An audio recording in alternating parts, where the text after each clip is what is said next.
खुला ढलको कारणले गर्दाखेरि अब भुल्दो यो कोरोना मात्र होइन भोलि हैजा फेर्न सक्छ होइन।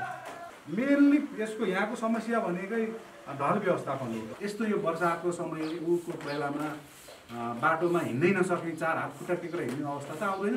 त्यसकारण ढल हाल्यो भने हामीले ग्राभेल हाल्न सक्छौँ, त्यस पछाडि अरू केही गर्न सकेला, कमसेकम पूर्वाधारको बाटो त खुल्छ। पानी नै हो, पानीको त यसपालि हामी पुऱ्याउँछौँ भन्ने सोच राखेका छौँ होइन। कति हामी सक्षम हुन्छौँ ग्राभेल गर्नु। तपाईँले भन्नुभएको छ ग्राभेल भए पनि ग्राभेल हालेर कुरो भएन हामी गरिदिन्छौँ, त्यो राखिदिन्छौँ होइन। त्यही भएर आज उदाहरण पनि लाग्यो, मलाई खुसी लाग्यो। यसरी चाहिँ पहिल्यै सरसल्लाह गरेर गर्नुभएको छ। कुनै ठाउँबाट रोकटोक हुँदैन तपाईँहरूलाई। हामी एकदम साहस सल्लाह सुझाव आएर मोनिटरिङ गर्ने, अनुगमन गर्ने सबै गर्छौँ। अहिले भनिहाल्यो उहाँले 1, 2, 3 बाहेक यो जुन कोर एरियाको मान्छेले चाहिँ यो हाम्रो मध्यपुर टिभी नै मान्दैन क्या। अहिले पनि नगरपालिकाको त्यो दृष्टिमा कोरमा के छ भने यो सुरक्षित क्षेत्र हो, यो सुरक्षित क्षेत्रमा चाहिँ कुनै पनि एक्टिभ ग्राभेल पनि नहाल्ने भन्ने कुरो अहिले पनि नगरपालिका त्यही नै छ। यहाँ चाहिँ नियतवश हाम्रो यो 1, 2, 3 मा एकदमै कमभन्दा कम बजेट आउने गर्छ। र अहिले मध्यपुर नगरपालिका भनेको वडा नम्बर 4 एकदमै विकास निर्माणको काम धेरै यति कि यो 9 वडामा हुने बजेट हुने भन्दा त्यो 4 नम्बर वडामा एकमुष्टले अझ बढी चाहिँ बजेट त्यसरी भइरहेको छ। बेला यो 1, 2, 3 लाई तपाईँको नि मध्यपुरै मान्दैन क्या यसलाई चाहिँ। उनीहरूले त नगरपालिका नै हाम्रो यो कोर एरिया हो भन्ने ठान्नुहुन्छ क्या उहाँहरूले। त्यो कारणले चाहिँ अब जस्तो 4 नम्बर वडामा अहिले उहाँले बजेट भन्नुभयो, मेयर वहीँको, उपमेयर वहीँको होइन। तपाईँको 4 नम्बर वडामा जति विकास निर्माण दिनु लाग्छ नि, तपाईँको बालकुमारी मन्दिरमा सुनको थानोसम्म लाग्छ, सुनलेसम्म थानो बनाएको छ होइन। भने बेसिक निड होइन नि त्यो, पहिला त यहाँको निड हो नि त। पहिला बेसिक निड पुरा भएर अनि मात्र गर्ने हो नि त्यो पनि।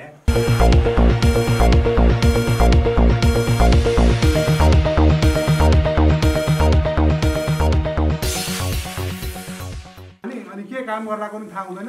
अनि उपभोक्ताहरूको कहिलेकाहीँ फोन आउँछ, एकदम यो त हामीलाई त मानसिक टर्चर भयो। यहाँ पहिले 30,000 भनेको छ, घरि 35,000 भनेको छ। हामी के आधारले दिने पैसा? उपभोक्ताले पैसा हाल्नु पर्ने भनेको छ।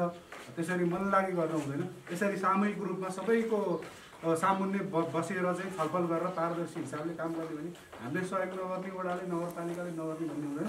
तर नगरपालिकाले चाहिँ एउटा नीति के ल्याएको छ भन्दाखेरि यो डोल क्षेत्र पहिलाको चाहिँ यो सुरक्षित क्षेत्र भनेर ल्याएको भएर यहाँ चाहिँ कुनै पनि विकास निर्माणको काम नगर्ने नै भन्ने नीति छ।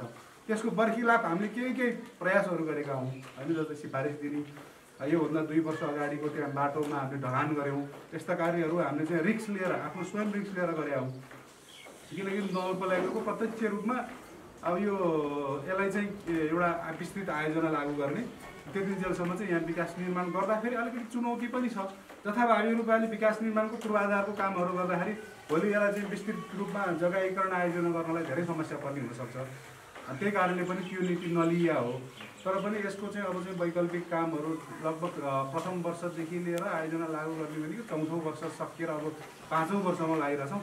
अझ पनि सकिरहेको छैन। अघि सुरज सरले भन्नुभएको थियो यसको के हो छर्लङ्ग बताइदिनु भन्नुहुन्थ्यो। यो तेस्रो नगरसभा हुँदाखेरि हामी 2 र 3 ले यति नै सेसन ल्याउँ कि यसको बारेमा हामी अब प्रत्यक्ष रूपमा यहाँ धेरै साथीहरूसँग परिचित पनि आफ्नै वडा पर्ने आइन्छ। बेला बेलामा आउँदाखेरि यहाँ विकराल समस्या देखेको हो। यो क्षेत्रको मात्र होइन कि यसको प्रभावले माथि जुन यो हाइटमा बस्नेहरूलाई पनि एकदमै समस्या छ। मेनली यसको यहाँको समस्या भनेकै ढल व्यवस्थापन हो। ढल व्यवस्थापन नभएपछि माथिको हाइटको पानी यहाँ आउने, ढल यहाँ आउने भएपछि मान्छेको घर घरमा पानी छिर्ने समस्या, बाटो हिँड्न नहुने, दुर्गन्धित हुने, प्रदूषण हुने धेरै समस्या। यसलाई चाहिँ हामीले चाहिँ मध्यनजर गरेर यो तेस्रो नगरसभामा यो प्लानिङको चाहिँ अवधारणा खुलोस्, अवधारणा मात्र राखेर होइन, यसलाई चाहिँ विस्तार कार्यान्वयनमा पनि जानुपर्छ भन्ने हिसाबले हामीले व्यक्तिगत रूपमा एकदमै यति त्यहाँ नगरसभामा टक्राउको स्थिति थियो कि त्यसको बावजुद हामीले चाहिँ यसलाई चाहिँ एउटा डिपिआर लागू गर्ने भनेर यसलाई बजेटै विनियोजित गऱ्यौँ। बजेट विनियोजित गरेर 40 लाख रुपियाँ डिपिआरको लागि कति लाग्छ भन्दा 40 लाख जति हुन्छ भनेपछि 40 लाख तोकिएरै त्यो किताब अहिले पनि त्यो अभिलेखको रूपमा छ। त्यो तपाईँहरूले हेर्न पनि सक्नुहुन्छ। कालाटोनको विस्तृत परियोजना लागू गर्नको लागि 40 लाख रुपियाँ बजेट कोरोनाको दोस्रो भेरिएन्ट आएपछि ठ्याक्कै रोकिएर केही भएन। अबको नगरसभा फेरि प्रारम्भ 7 गतेबाट हुने भन्ने यहाँ छ। अब त्यसमा फेरि अब यसको बारेमा पनि तपाईँहरूको सुझाव सल्लाह के छ? अब यसपालि त हामीले डिपिआर लागू गरेर स्थलगत काम गर्न सक्दैनौँ भन्ने मलाई लाग्छ है। स्थलगत काम गर्नलाई धेरै गाह्रो होला। डिपिआर लागू गरेर यतिसम्म भन्ने आँकडा एउटा खाटा त्यसलाई चाहिँ एउटा निर्णय गराएर लागू हुने गरी चाहिँ हामी भन्न सक्छौँ। तर स्थलगत काम हुनलाई धेरै गाह्रो देख्छु म चाहिँ, किनकि एक त यो समय नै यस्तो विषम परिस्थिति छ। त्यसमाथि अब यो अन्तिम वर्ष भएको भएर अब सबैले अरू योजनाहरू के गर्न पर्ने भन्दाखेरि अलिकति यो धेरै वर्ष लाग्ने यस्ता बृहत वर्ष लाग्ने योजनाहरूलाई चाहिँ काम स्थलगत रूपमा आएर काम गर्नलाई अलिकति गाह्रो होला। तर पनि ठोस निर्णय नै लिएर केही मात्र काम भयो भने यहाँको मान्छेलाई अलिकति सुरक्षित भएको र अब हामीले पनि केही हुने भयो, यहाँको मुहार फेरिनु भयो भन्ने आसान हुने गरी चाहिँ हामी केही न केही चाहिँ स्टेप चालिन्छौँ भनेर तपाईँहरूलाई हामी जानकारी पनि गराउन चाहन्छौँ। र म के भन्छु भने फेरि पनि यो अब तपाईँहरूले यो अहिलेको जुन यो काम गर्ने अवधारणा लिएर आउनुभएको छ त्यसमा हाम्रो साथ रहने अनुगमन गर्ने हाम्रो गर्नुपर्ने कामहरू एकदमै गरिदिएको छ। र त्यो गर्दा पनि विगतमा गरिएका यहाँ केही साथीहरूले मैले विकास ल्याएको मैले गरेको भन्ने उद्देश्यले जसरी काम गरेको छ त्यसो गरी पटक्कै नगर्नु, त्यो पनि हाम्रो साथ सहयोग हुँदैन। एकचोटि तपाईँलाई स्पष्ट रूपले मैले भन्नुपर्छ, यस्तै गरी यो आज त असार लागेकै छैन। असारको क्लोजिङ टाइम आउनलाई 10 दिन पनि थिएन होला, 10 दिन 12 दिन 15 दिनको समय थियो होला। त्यस पछाडि आर्थिक वर्ष सकिन्छ, त्यसको सबै क्लोजिङ गरेर कति यहाँ सरकारी स्तरका कर्मचारीहरू हुनुहुन्छ होला, त्यो भनिरहनु पर्दैन, थाहा पनि भएको कुरा हो। क्लोजिङ भएपछि त्यो केही पनि हुँदैन, आर्थिक वर्षको सकिन्छ। त्यस पछाडि नयाँ आर्थिक वर्षको सबै कुराहरू मिलाउनु पर्ने भएर अब बजेट चाहिँ छ हामीसँग, तर 10-12 दिनमा सकाउनु पर्ने बजेट सिफारिस दिनुहोस्। यहाँ एकदमै नभए भइपरि आउने नगरी नहुने कामहरू के छ अध्यक्षज्यू तपाईँले पनि भनिदिनुहोस्, त्यो योजनाहरू काम गर्नु पऱ्यो, किन बजेट फ्रिज पठाउनु भन्नुभयो। ल ठिक छ, त्यसो 1-2 ठाउँ मैले पनि यहाँ यस्तो ठाउँ छ, यसमा चाहिँ 5-7 दिनमा सकिने काम हो, त्यो कामहरू गर्नुहोस्, उपभोक्ता समिति गठन गर्नुहोस्, पारदर्शी हिसाबले काम गर्नुहोस्, हुन्छ। आखिर जसले ल्याएर काम गरे पनि हाम्रो यही वडामा काम हुने हो। अझ विश्वास त म त सबै नगरपालिकाभित्रै हुने हो भन्छु। त्यही माथि यही वडाको 2 नम्बर वडाको वडा अध्यक्ष 2 नम्बरभित्रै हुने काम भएर मबाट त्यस्तो केही छैन। नगरपालिकाको नीति एउटा होला, म चाहिँ यो कुरामा चाहिँ म चाहिँ आफ्नै स्वयं रिस्क लिएर म गराइदिन्छु भनेर काम गराउलाको एउटा प्रयोजनको लागि काम भनेको यही क्षेत्रमा लाएर जुन चाहिँ अब एकचोटि सरसल्लाह गरेर भए पनि यहाँ पनि एकदमै विकराल समस्या छ। हामीले कमसेकम ढल मात्रै निकास त छैन, ढल मात्र हाल्न सक्यो भने कमसेकम मान्छेलाई यस्तो यो वर्षाको समय उको बेलामा बाटोमा हिँड्नै नसक्ने 4 हात खुट्टा टेकेर हिँड्ने अवस्था त आउँदैन। त्यसकारण ढल हाल्यो भने हामीले ग्राभेल हाल्न सक्छौँ, त्यस पछाडि अरू केही गर्न सकेला, कमसेकम पूर्वाधारको बाटो त खुल्छ भन्ने खालको सल्लाह सुझाव भएर त्यसरी सल्लाह हुन पाएको भए केही पनि थिएन। एउटा मकसदको लागि काम गर्ने भनेर सिफारिस लिएर जानुभयो, भट्टाभट यहाँ त ढल हाल्ने रे उपभोक्तासँग 35,000 40,000 घरै गएर उठाएर त्यसरी काम गर्नुभयो। त्यसको एकदम म पर्खिला। जुन उद्देश्य थियो जसरी काम गर्नुपर्ने भनेको उहाँहरूले गर्नु भएन। त्यसको मैले यो काम हुनु हुँदैन, त्यो काम रोक्का गर्नुपर्छ भनेर पठाएको, तर अब आफ्नो मेरो पहुँच छ, मैले जसरी पनि गर्न सक्छु भन्ने हिसाबले अगाडि बढेर काम गर्नुभयो। तर अहिले हामी जिएफको लास्टमा छौँ। 3 महिना 4 महिना अगाडि त्यो कामको भुक्तानी नै नपाइएको रहेछ। भुक्तानी लिनको लागि अब चाहिँ योजना सम्पन्न भएको भएर सिफारिस गरिदिनु पर्यो अध्यक्षज्यू भनेर आउनुभयो। मलाई त हाँसो लागेर आयो। मैले त्यत्रो सम्झाएको तपाईँलाई यो काम नगर्नुहोस्, यसरी यो मिल्दैन भनेर भन्दाखेरि आफ्नो हिसाबले म जसरी पनि भुक्तानी लिन सक्छु, मेरो ठाउँमा मान्छे छन् पाउँछ भनेर लाग्नु भएको, गर्नुहोस्, आफै भुक्तानी लिएर आउनुहोस्। मैले हुँदैन भन्दा गरेको काम हो। यसमा मैले सिफारिस दिन पनि सक्दिनँ, दिन पनि मिल्दैन। कारण के हो भन्दाखेरि त एउटा आर्थिक वर्ष सकिसकेको छ। अब आउने यो आर्थिक वर्ष चालु आर्थिक वर्षको चाहिँ उहाँहरूलाई फेरि कस्तो सिफारिस आयो, त्यो सम्पन्न भएको भुक्तानी पनि होइन। सम्पन्न भएको भुक्तानी दिने हो भने जे जति जस्तो काम गर्नुभयो त्यो कामको निरीक्षण गर्छु, जति काम गर्नुभएको छ त्यतिको लानुहोस्, गरिहाल्नु भयो, नगर्नु भन्दा भनेर भने त्यो पनि होइन उहाँलाई, सम्पन्नको होइन। अब चाहिँ फेरि त्यो काम गर्नलाई बजेट माग्नको लागि सिफारिस चाहियो। अनि बजेट माग्नलाई सिफारिस दियो, उहाँले बजेट ल्याउनुहुन्छ, अनि बजेट त विनियोजित गरिदिन्छ। त्यो भएपछि काम अब गर्दैछु भनेर सम्झौता गर्नुहुन्छ, जुन कि भइसकेको छ। त्यस्तो नक्कली काम नगरौँ, यो नाटकीय हो, त्यस्तो काम गरौँ मैले कुनै पनि हाल्न सक्दिनँ भनेपछि अहिले भुक्तानी पाउनु भएन। उहाँहरूको अब सबै निकायमा आफ्नो मान्छे छन्, पाउँछ, त्यही कारणले लिइसके भए मलाई थाहा छैन, नभएदेखि मबाट त्यस्तो भएन। त्यही भएर आज उदाहरण पनि लाग्यो, मलाई खुसी लाग्यो। यसरी चाहिँ पहिल्यै सरसल्लाह गरेर गर्नुभएको छ, कुनै ठाउँबाट रोकटोक हुँदैन। तपाईँहरूलाई हामी एकदम साहस सल्लाह सुझाव आएर मोनिटरिङ गर्ने, अनुगमन गर्ने सबै गर्छौँ। यो गरिदियो भने सबैलाई खुसी पनि होला, यहाँ उपभोक्ताहरू गठन होला, भोलि तपाईँहरूले त्यहाँ चाहिँ इस्टिमेट अनुसारको उपभोक्ताको गठन गर्दाखेरि यति पैसा लाग्ने हो उपभोक्ताले हाल्नुपर्छ 20% भन्दाखेरि पनि यसरी हामी सबैजना सामूहिक रूपमा बसेको कुरा हुन्छ। उपभोक्ताले नाइ नभन्नु होला, नभए त कति कम्प्लेन आयो मन लाग्यो पैसा उठायो, व्यक्तिले माग्न आयो। हामी तपाईँहरूलाई चाहिँ मेरो सल्लाह हो नदिनुहोस्, दिनु छ भने आधिकारिक रूपमा आउनुहोस् भनेर मैले कति उपभोक्ताहरूलाई भनेको पनि थिएँ। त्यस्तो समस्या योमा चाहिँ हुँदैन भन्ने मैले देखेको छु। र अबको नगरपालिका नीति नियम बनाउने र बजेट तर्जुमा गर्ने काममा सुरुवाती चरण लिइरहेको छ। त्यसमा चाहिँ अब यो क्षेत्रमा धेरै ठुलो त नभनौँ, अब एउटा मैले हिजो भर्खरकै कुरा के गरेँ भन्दाखेरि हाम्रो यो नगरपालिकामा के भइरहेछ भन्दाखेरि धेरैलाई पनि थाहा होला, सम्भवतः हामीले त धेरै भोगिरहेको र त्यो महसुस गरिरहेको कुरा हाम्रो यो 1, 2, 3 मा एकदमै कमभन्दा कम बजेट आउने गर्छ। र अहिले मध्यपुर नगरपालिका भनेको वडा नम्बर 4 अनि केही मात्रामा 5, 6 अनि 9, 8, 9 जस्तो देखिया छ। त्यहाँ एकदमै विकास निर्माणको काम धेरै यति कि यो 9 वडामा हुने बजेट हुने भन्दा त्यो 4 नम्बर वडामा एकमुष्टले अझ बढी चाहिँ बजेट त्यसरी भइरहेको छ। त्यसलाई चाहिँ चिर्न हामी खोजिरहेको छौँ। त्यो होइन, वडाको रूपमा चाहिँ वडाकै बजेटहरू चाहिँ दुगुना रूपले यसपालि चाहिँ विरोधी हुनुपर्छ भन्ने हामीले आवाज पनि उठाइरहेका छौँ। विगत हामी निर्वाचित भएर आएदेखि हामीले वडा स्तरीय योजनाहरू 100% को रूपले चाहिँ कार्यान्वयन गराएको छौँ। तर नगर स्तरीय बजेटहरू केही वडामा धेरै भयो होला, तर नगर स्तरीय योजनाहरू 50%, 60% को हाराहारीमा पनि काम हुन सकेको छैन। त्यसकारण नगर स्तरीय योजना नराखौँ, सबै वडालाई चाहिँ बजेट नियोजित गर्नुपर्छ भन्ने कुरा गर्दै यहाँ चाहिँ नियतवश र एकदम यस्तो दुस्साहस गरिदियो कि 9 वडामा चाहिँ वडाको बजेट 2 करोड 15 लाख भनेर चाहिँ पत्रचार भएको छ।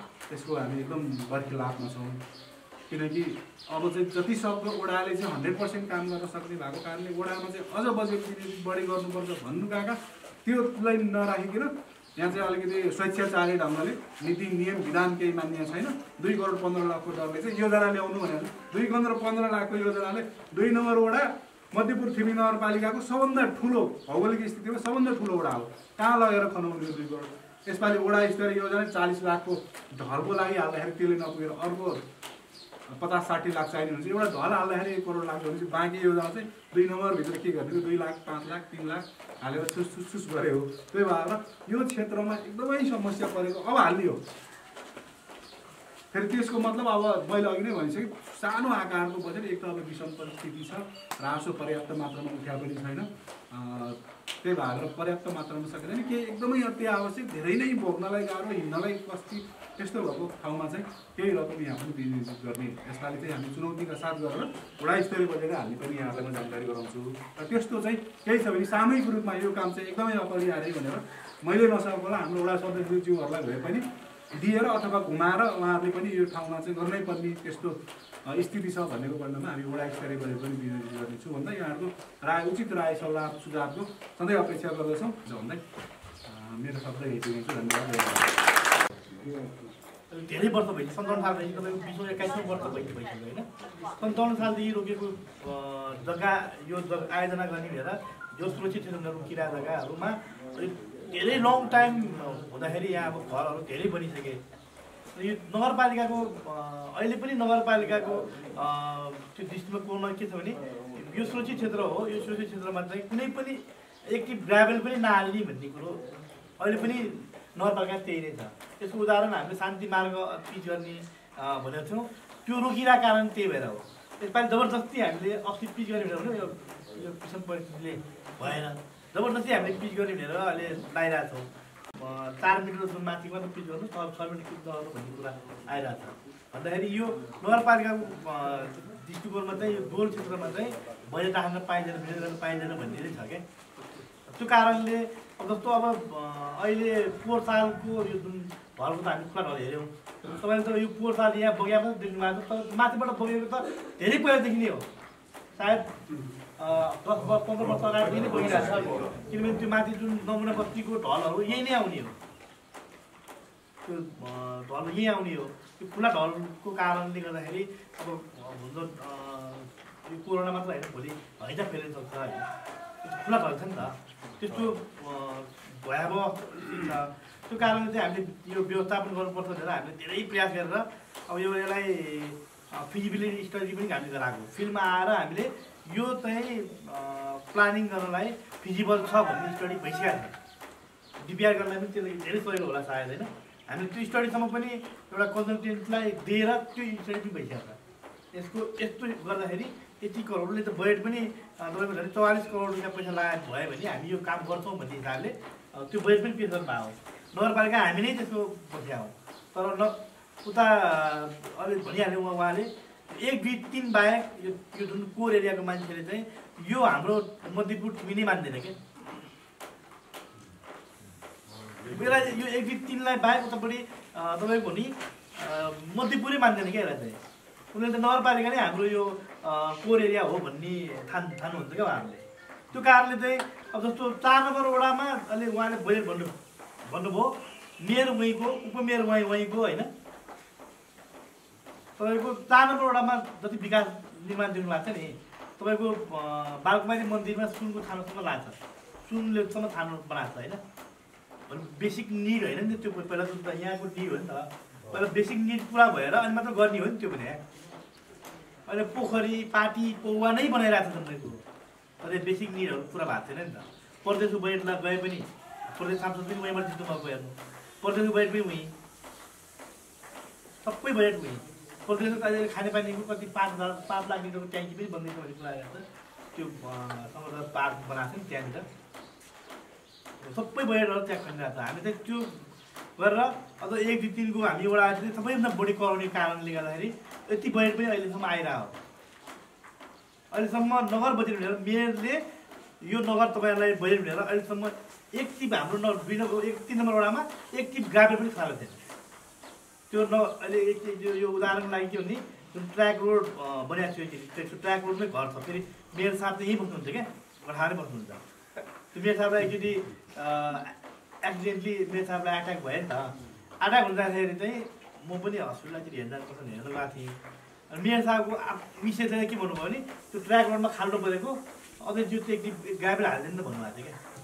भन्दाखेरि अब कस्तो होला त भन्नु न, उहाँ आफै मेयर साहबको बुढी त्यो ट्र्याक रोडमा एक गाबेर हालिदिनु भन्यो। त्यस्तो भनेपछि 1, 2, 3 मा उहाँहरूले हाम्रो भनौँ हाम्रो 3 नम्बर वडामा त एक टिप ड्राइभर पनि हाल्छ। पछि मेयर साहबले यति गरी भनेर उहाँले चाहिँ ठुलोहरू राख्नुभयो नि। हाम्रो 3 नम्बरको एउटा फरक पनि छैन, 3 नम्बर वडाको एउटा फरक पनि छैन भन्दाखेरि उहाँले 3 नम्बर वडामा एक टिप ड्राइभर पनि सार्छ। 3 नम्बर वडा चाहिँ नगरपालिका हेर्नु जस्तो भएको थियो क्या। म जाहिर हामी कार्यपालिका मिटिङमा बजेटको मिटिङमा प्रायः भन्छौँ यो तपाईँ 4 नम्बर वडाको वडा चाहिँ हो कि मेयर हो भन्छु क्या। त्यसले उसको फोकस 4 नम्बर वडा हुन्छ। त्यो 4 नम्बर वडाको मेयर वडा चाहिँ हो कि तपाईँ मेयर हो भनेर भन्छौँ क्या हामी। किनभने हाम्रोतिर त उहाँले त सबैतिर हेर्नुपर्ने हो नि त, 9 वडा हेर्नुपर्ने हो नि। त्यो समान वितरण भएको छैन होइन। तै पनि हामीले चाहिँ अब हाम्रो वडामा सबैसम्म धेरै बजेट आओस् भन्ने हिसाबले नगर बजेटहरू यसपालि भनिहालेँ। यसपालि बजेट बनाउने बेला पनि मिस्टेकले बजेट बन्यो। त्यो कारणले हाम्रो झन् 3-4 करोडको पिचहरू भएन होइन। त्यो भयो चाहिँ तपाईँहरूलाई आश्वासन यो गर्छु त्यो गर्छु भन्दाखेरि पनि हामी त रियालिटी तपाईँलाई आश्वासन दिनुपर्छ। तपाईँहरूले म भोलि यो गरिदिन्छु भनेपछि तपाईँहरूले भोलि त मसँग त प्रत्यक्ष भेट्नुहुन्छ नि, खै तपाईँले यो गर्नु भन्नुभयो भन्नुहुन्छ। त्यो कारणले के छ भने यसपालि मेरो टार्गेट चाहिँ हाम्रो टार्गेट चाहिँ सकेसम्म यो वर्ष चाहिँ सबैले खानेपानी चाहिँ खानु पाऊँ। किनभने काठमाडौँ जग्गा मेलै चाहिँ आइसकेपछि भक्तपुरलाई पनि तपाईँको बढेको पानी छ, सबैलाई खानु पाउने हिसाबले यसपालि खानेपानीको रूपमा हामीले वडाबाटै छुट्टै बजेट राख्ने हाम्रो सल्लाह पनि भएको छ। 2-3 को पनि हिजो अस्तिदेखि सल्लाह भएको छ। खानेपानीसँग हामी तत्काल बस्दै पनि छौँ। यहाँलाई यसको यो भेगमा सबैभन्दा पिछडिएको पानी पनि हो, पानीको लागि चाहिँ पिछडिएको ठाउँ पनि हो। अब हामी आएपछि त हामीले यहाँ यो 13 हाइटमा त हामीले धेरै काम गऱ्यौँ होइन। मलाई चाहिँ धेरै काम गऱ्यौँ। अब पानी एउटा पुर्याउनु पायो भने सायद यो एकदम सजिलो पनि हुन्छ। मेन पानी नै हो। पानीको चाहिँ यसपालि हामी पुऱ्याउँछौँ भन्ने सोच राखेका छौँ होइन। कति हामी सक्षम हुन्छौँ। अब हामीले पाइप हालियो पानी पुर्याउने जिम्मा त खानेपानीले हो। त्यही भएर खानेपानीसँगै बसेर हामी कसरी यसलाई चाहिँ म्यानेजमेन्ट गर्न सक्छौँ। खानेपानी तत्काल बस्दैछौँ हामी, बजेट राख्नुभन्दा पहिला बस्छौँ कसरी हामी यहाँ पानी खुवाउँछौँ भन्ने कुरा। पानीमा चाहिँ तपाईँहरूको यो डोल क्षेत्र माथि क्षेत्र भन्ने हामी भेदभाव चाहिँ हामी गराउँदैनौँ। त्यो बेसिक निड हो होइन, गराउँदैनौँ। अब हामीले तत्कालै जस्तो यो तुलसीमाको पिच हुन लाग्छ अहिले होइन। सूचनामा पिच होला त त्यो पनि तपाईँको ढलकै कारणले पिच नभएको पहिले सबै टेन्टारको हाइटतिर तपाईँ पिच भइसकेको छ त्यो चाहिँ ढलको कारणले पिच नभएको ढल जबरजस्ती मै उभिएर ल यहाँबाट चाहिँ पानी मात्र खसालिदिएर हामीले ढल हाल्छ त्यो ढललाई अलिक पिच हुँदैछ प्लानिङ नभइकन हुँदैन प्लानिङ चाहिँ हामी तत्काल यसपालि अध्यक्षहरू भने जस्तो हामी विशेष भएर छुट्याएर यसलाई डिपिआर चाहिँ 100% डिपिआर गर्न पायो भने डिपिआर सकिसकेपछि ढलहरू भनेर चाहिँ बनाउनु सुरु भएन किनभने त्यो प्लानिङमा चाहिँ त्यहीको जग्गाकोले कन्ट्रिब्युसन गर्ने हो अनि अरू कुरो चाहिँ जस्तो अस्ति मनोजीले पनि कुरा भएको थियो यो भेगहरू चाहिँ प्लानिङमा नबने हुन्थ्यो प्लानिङमा नपाले हुन्थ्यो भन्ने कुरा भएको छ तर हामीले अहिले चाहिँ यो भेग छुटाउनु मिल्दैन किनभने यो भेग पनि 57 सालको रोका भएकै हो यो भेग फुका गर्नलाई पनि त्यो प्लानिङमै हाल्नुपर्छ प्लानिङमा हालेर उपभोक्ता समिति भोलिपल्ट उपभोक्ता समिति तपाईँहरू नै हामी नै हुने हो होइन उपभोक्ता समितिबाट चाहिँ यो भेग चाहिँ अहिले प्लानिङ गर्न फिजिबल छैन यो भेगमा पहिल्यै प्लानिङ भइसकेको छ भौतिक पूर्वाधारमा त पुऱ्याउँ भनेर हामीले यसलाई छुटाउन सक्छौँ कि त्यो निर्णय चाहिँ हामी गर्छौँ नि त्यो छुटाइसकेपछि चाहिँ तपाईँहरूको अनि नक्सा पास गर्ने कुराहरू भयो नि त्यो प्लानिङमा नपरेर छुटिसकेपछि चाहिँ स्वतः त्यो नक्सा पास भन्ने ठाउँमा पऱ्यो तपाईँहरूले निश्चित अब यो जुन पहिला पास भएको निश्चित जरिवाना लाएर अनि नक्सा पासको प्रोसेस सुरु हुन्छ त्यसलाई चाहिँ त्यो प्लानिङमा नआएको नक्सा पास सुरु नै हुँदैन मूल कारण त्यसलाई चाहिँ राखेर अनि यसलाई चाहिँ कसरी नक्सा पास गर्नेतिर लाग्ने नक्सा पास गर्दा चाहिँ एक त तपाईँहरूलाई व्यावसायिक रूपमा राम्रो हुन्छ भने नगरपालिका पनि त्यहाँबाट ट्याक्स आउँछ होइन नगरपालिका त्यो पनि सोध्नु पऱ्यो नि नगरपालिकाले आउने ट्याक्स पनि आएको छैन तपाईँहरूको प्रोपर तपाईँको कामहरू भइरहेको छैन होइन यसले गर्दाखेरि हो यो प्रोसेसमा पनि जानुपर्छ यसलाई चाहिँ यसलाई राख्नुपर्छ भन्ने सोच छ हाम्रो हामी उपभोक्ता समिति सकेसम्म हामी व्यवस्थापन समिति नै हाम्रो उमा हुने गरेर हामी बनाउँछौँ यसलाई हाम्रै ग्रुपमा हुने गरेर बनाउँछौँ यसलाई चाहिँ सकेसम्म हाम्रो पालामा एउटा निश्चित खाका बनाएर यो डोलको चाहिँ यस्तो हुन्छ भन्ने खाका बनाएर यसलाई चाहिँ व्यवस्थित त्यो डोल प्लानिङ भइसकेपछि त भनिहाल्यो नि यो हाइटमा बस्नुभन्दा यो गहिरोमा पहिला अहिले तपाईँहरूलाई गाह्रो भइरहेको छ नि त यो प्लानिङ भइसकेपछि चाहिँ यहाँभन्दा चाहिँ यहाँ सहिलो छ भन्ने सिस्टमको प्लानिङ हुन्छ किनभने हाइवेबाट डाइरेक्ट बाटो हुन्छ सानसेमीको मेन बाटो यो मेन बाटोबाट डाइरेक्ट बाटो हुन्छ त्यो हुँदाखेरि पहुँच मार्ग एकदम नजिक हुन्छ त्यो कारणले प्लानिङ चाँडै होस् भने तपाईँहरूको पनि त्यो चाहिँ एकचोटि हामीले भोलि हामी पऱ्यो भने हामी मनोजीलाई कुरा गरौँला हामी नगरपालिका डेलिगेसन जानुपर्छ कि के गर्नुपर्छ कि होइन त्यो हामी नेतृत्व गर्छौँ तर डेलिगेसन जानुपर्छ कि त्यसलाई दबाब दिनुपर्छ कि होइन किनभने यो साइडमा विकास नहोस् भन्ने पनि चाहना हुन्छ क्या किनभने भोलि पर्सि चाहिँ जनसङ्ख्याको हिसाबमा चाहिँ हाम्रो यो वडा अब टपमा आउँदैछ होइन त्यो भइसकेपछि भोलि पर्सि मेयरको डिसिजन गर्ने पनि भोट यहाँबाट हुनसक्छ नि त स्योर हुन्छ त्यो प्लानिङ भइसक्यो झन् बढी व्यवस्थित हुन्छ बढी जनसङ्ख्या हुन्छ होइन त्यो भएपछि भोटको आधारमा त्यहाँभन्दा त भौगोलिक रूपमा जहाँ बढी छ त्यहाँ बढी मान्छे बस्ने नै हो त्यो कारणले पनि सायद होला होइन उनीहरू चाहिँ नगर कोर एरियाको मान्छेले चाहिँ यो दिवेश्वरी भनौँ साबिक दिवेश्वरी 3वटा वडालाई चाहिँ साबिक मध्ये पुरै मान्दैन कि त्यो कारणले चाहिँ अलिकति पहिलेदेखि नै विनियोजन अलिक कमै हुँदै आएको हो अब हामी गएपछि चाहिँ अलिकति वडा बजेट 2-3 करोड पैसा आउने भएको त्यहाँबाट नगर बजेटहरू गर्दा अलिक भएको छ तपाईँहरूको सहयोग भयो भने जुन काममा तपाईँले भन्नुभएको छ यसपालि अब यो ग्राभेल गर्नु तपाईँले भन्नुभएको छ ग्राभेल भयो भने ग्राभेल हालेर कुरो भएन हामी गरिदिन्छौँ त्यो राखिदिन्छौँ होइन तपाईँहरूलाई हिँड्न मिल्ने त हामी बनाउँछौँ तर खानेपानी चाहिँ यसपालि रूपमा 13-4मा पानी आयो भने तपाईँहरूलाई पनि हुने गरेर हामी व्यवस्थापन गर्छौँ किनभने तपाईँहरू पनि यहाँको बासिन्दै हुनुहुन्छ अब आधिकारिक रूपमा नक्सा पास मात्र नभएको हो त्यसलाई पनि प्रोसेसमा गर्न सकिन्छ हामी तपाईँहरूको सहयोगमा लाग्छौँ र मैले लागिरहेको पनि छु म यहाँ पटक म यो अस्ति ढल राख्नलाई नाप्नु पनि म आएको थिएँ होइन तपाईँहरूको त यो ढल चाहिँ हामीले केही गरी तपाईँहरूको तर्फबाट बजेट आएन भने नगरपालिकाबाट भए पनि हाम्रो वडाबाट पनि हाल्ने कि भन्ने हिसाबले नाप्न पनि आएको छौँ हामी एस्टिमेटै आएको थियो होइन हामी प्राविधिक लिएर आएको छौँ तपाईँहरूको यो काम गर्नुभएको छ अलिक पारदर्शीमा काम गर्नुभएको छ यसलाई चाहिँ हामी प्राविधिक सहयोग गर्नु चाहियो भने वडामा इन्जिनियर छ त्यो पनि सहयोग गर्छौँ हामी किन हाम्रै आफ्नै वडाको हो नि त त्यो पनि तपाईँलाई प्राविधिकहरू चाहियो भने प्राविधिक सहयोग पनि हामी गराउँछौँ होइन अरू के सहयोग गर्नुपर्छ हामी एकदमै जनप्रतिनिधि हिसाबमा तपाईँहरूको प्रतिनिधि हो तपाईँहरूको जुन काममा पनि हामी तपाईँहरूसँग काम मिलाएर हिँड्न एकदम तत्पर छौँ भन्दै र अब केही तपाईँहरूको गुनासो सुझाव छ भने राखिदिनु यहाँ हाम्रो भाइहरू एकदम नवजवानहरू हुनुहुन्छ हामी पछाडि चाहिँ हजुरको पाङ्ग्रा जस्तै हामी बल हजुरहरूलाई दिन चाहन्छौँ र मैले यो समितिको अध्यक्षलाई जस्तो हाम्रो आदरणीय दाजु उत्तम राज निरौला उहाँलाई अध्यक्ष बनाएर अगाडि बढाउँ। जिम्मेवारी बनाउँछौँ। त्यसपछि सचिव हाम्रो दीपक मैनाली ल महिला प्रतिनिधित्व हाम्रो तुलसा म्याडम हुनुहुन्छ। हजुरलाई कोषाध्यक्ष उहाँहरू बसेर काम गर्नुहुन्छ। दुईपट्टि 2 र 3 को दुईटै मिलाएर हिमाल सर हजुर पनि यो जिम्मेवारी यहाँ बस्दिनु पर्यो सदस्यमा है। यो जिम्मेवारी यहाँ बस्दिनु पाउनुहुन्न। अनि अर्को हिमाल श्रेष्ठ, तुलसा घिमिरे, दीपक मैनाली, उत्तम निरौला, बबिता कार्की यहाँ हाम्रो यही जुन घर बसिराखेको छौँ यही घरको हाम्रो म्याडम हुनुहुन्छ। उहाँ पनि सक्रिय मध्येको हुनुहुन्छ र अरू 2 जना सदस्य चाहिँ जस्तो अध्यक्ष सचिव कोषाध्यक्ष बस्नुहोस्। अनि यहाँबाट जस्तो महिला प्रतिनिधि राख्नु होला। अब पुरुषको होइन महिला 2 जना सदस्य, महिला 1 जना उताको 1 जना कसरी थपेर गर्नुपर्छ यो छलफल गरेर बस्नुला। जस्तो अब अध्यक्ष बस्नु, सचिव बस्नु, कोषाध्यक्ष जसरी एउटा मिटिङ बस्नु अनि मिटिङ राखेर ल यो काम यसरी गरौँ भन्ने यो प्रक्रिया जिम्मेवारी सबै यो हजुरहरूको काममा, हाम्रो सचिवज्यूको काममा हामी थुप्रो सुन्छौँ, अध्यक्षता हुनुहुन्छ र यो प्रक्रियालाई हामी अगाडि बढेर जाउँ। र यो कसरी गरिदिनु होला भन्दाखेरि ताकि भोलि तपाईँहरूले पब्लिक अडिट ल्याएर गरिदिनुहोस्, बिल भरपाई यसरी हेरौँ, यो खर्च यसो भयो भन्ने कुराहरू हजुरहरूले छर्लङ्ग राखिदिनु। उपभोक्तालाई भार सबैभन्दा कम पार्नुपर्छ। 20% भन्दा बढी उठाउन पाउनुहुन्न है। 20% भन्दा बढी नउठाइदिनु। उपभोक्तालाई भार यो सुकेर निर्णय गऱ्यौँ। यो जिम्मेवारी हजुरहरूले एकदम पारदर्शिता इमान्दारिता साथ निभाइदिनु होला। र अर्को दिन यस्तै यो काम सम्पन्न भएपछि यसरी सबैजनालाई जम्मा गरेर ल यी बिल भरपाई सबैले एकचोटि हेर्नुहोस्, हामीले यसो गऱ्यौँ भनेर हामीलाई चाहिँ देखाइदिनु होला। यो जिम्मेवारी हजुरहरूलाई सुम्पँदै र मैले यो कार्यक्रमलाई समापन गरिदिनु नि यही समितिको अध्यक्ष आदरणीय दाजु उत्तम राज निरौलाजीलाई ल यो कार्यक्रम समापन गरिदिन अनुरोध पनि गरेँ। अन्तर्गत चन्द्रेश्वर मार्गको सहज मार्ग अन्तर्गतमा जुन यो माथिबाट आएको बजेटलाई पारदर्शिक रूपमा काम गरिदिनु हुनको लागि जुन आग्रह गर्नुभयो, मलाई अध्यक्षको रूपमा तोकिदिनु भयो, यसमा यहाँहरूलाई धन्यवाद दिन्छु।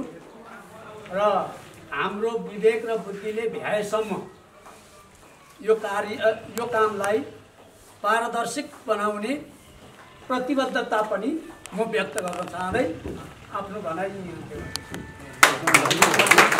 नमस्कार, म दीपक मैनाली, म मध्यपुर ठिमी नगरपालिका वार्ड नम्बर 2 मा बसोबास गर्दै आइरहेको छु। र अहिले हाम्रो यो समिति गठन भएको कारण चाहिँ हजुरको यो 2 र 3 को संयुक्त ढल हाल्ने र ग्राभल गर्ने कामको लागि चाहिँ हाम्रो जुन आज यो टिम गठन भएको छ त्यसको लागि चाहिँ पूर्ण रूपमा फोकस र तपाईको हजुरको चाहिँ कसैले हाम्रा चाहिँ यहाँ टोलमा बस्ने उपभोक्ताहरूले चाहिँ औँला नउठाउने गरेर काम गर्नको लागि चाहिँ हामी चाहिँ यो टिममा आज चयन भएको टिमले चाहिँ काम गर्नेछ र हामी गरेर उदाहरणीय भएर देखाउनेछौँ। मलाई चाहिँ यो टिममा राखेर चाहिँ तपाईँले चाहिँ काम गर्नुहोस् भन्ने चाहिँ जिम्मेवारी दिन खोज्नु भएकोले मैले यसलाई तपाईँहरूको सहयोगसँगै मैले यसलाई चाहिँ एकदम हाम्रो चाहिँ शिर ठाडो बनाएर चाहिँ हिँड्न सक्ने गरी काम गर्नेछु र तपाईँहरूको साथसँग जहिले पनि हुनेछ भन्ने लागेर चाहिँ म यो समितिमा चयन भएर बसेको हुँ। जस्तो आज तपाईँहरूले यो समिति गठन गर्नको लागि होइन दुईटै वडा जस्तो मध्यपुर ठिमी नगरपालिकाका 2 नम्बर र 3 नम्बर वडाकै वडा अध्यक्षहरूलाई जनप्रतिनिधिहरूलाई बोलाउनु भएको थियो होइन। खास उहाँहरूलाई नि राखेर चाहिँ तपाईँहरूले समिति बनाउनुको कारण के? उहाँहरूलाई पिक्चरमा ल्याउँदाखेरि चाहिँ भोलि हामीलाई यहाँ के अरे उहाँहरूको चाहिँ उहाँहरू हाम्रो चाहिँ जनप्रतिनिधि हामीले नै उहाँहरूलाई चाहिँ चुनेर पठाएको, उहाँहरूलाई राखेर काम गर्दाखेरि चाहिँ भोलि केही बिचमा बाधा व्यवधान आइपुग्यो भने चाहिँ उहाँहरूलाई हामी चाहिँ सहजकर्ताको चाहिँ भूमिका निर्वाह गरिदिन अनुरोध गर्नको लागि चाहिँ हामीले उहाँहरूलाई साक्षी राखेर र हाम्रो कामहरू सम्पन्न गर्नको लागि उहाँहरूलाई साक्षी राखेर हामीले चाहिँ उहाँहरूलाई बोलाएको हौँ। र अरू कुरामा 2 नम्बरको वडा अध्यक्ष श्री राम थापा मगरज्यू र 3 नम्बरको अध्यक्ष प्रेम कुटुज्यूहरू चाहिँ उहाँहरू दुवैजनाको चाहिँ यसमा चाहिँ पूर्ण सहयोग र साथ दिएर अगाडि बढ्नुहोस् तपाईँहरू, हामी चाहिँ सहयोग गर्न तयार छौँ भन्ने दुवैजना वडा अध्यक्षले प्रतिबद्धता जाहेर गर्नुभयो। र उहाँहरूले चाहिँ आउँदो आर्थिक वर्षमा यो समस्याको लागि अझै पनि बजेट दिनको लागि हामी तयार छौँ र खानेपानीदेखि लिएर सम्पूर्ण भएका समस्याहरूको लागि हामी यो समस्या समाधान गर्नको लागि प्रतिबद्ध छौँ भनेर चाहिँ एउटा चाहिँ वचन दिनुभएको छ आज।